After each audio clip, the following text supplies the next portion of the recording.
کبھی سوچا ہے نافرمانی کا انجام کیا ہوتا ہے؟ اللہ تعالیٰ فرماتے ہیں، نوح نے کہا، اے میری قوم، اللہ کی عبادت کرو، اس کے سوا تمہارا کوئی معبود نہیں، مجھے تم پر بڑے دن کے عذاب کا خوف ہے۔ سورۃ الاعراف آیت 59۔ حضرت نوح نے اپنی قوم کو دن رات اللہ کی طرف بلایا، کبھی کھلے عام کبھی چھپ کر نصیحت کی، لیکن وہ کہتے ہم تو اپنے باپ دادا کے طریقے پر ہیں۔ وہ نوح کا مذاق اڑاتے اور انکار کرتے رہے۔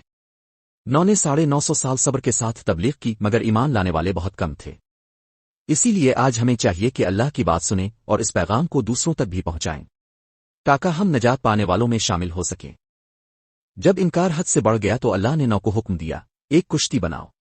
لوگ ہنستے تھے کہ پہاڑ پر کشتی کیسے چلے گی، لیکن نوح جانتے تھے کہ اللہ کا حکم سچ ہے۔ پھر اللہ نے کہا، ہر جوڑے میں سے ایک جانور اور اپنے اہل ایمان ساتھیوں کو کشتی میں سوار کر لو۔ پانی نے زمین اور آسمان دونوں سے الفا بلنا شروع کیا۔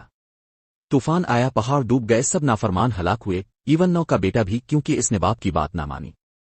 کشتی موجوں پر تیرتی رہی اور ایمان والے بچ گئے۔ یہ قصہ ہمیں بتاتا ہے کہ ایمان ہی اصل نجات ہے۔ علم کا یہ پیغام دوسروں تک پہنچانے کے لیے ہمارا ساتھی بنو، سبسکرائب کرو۔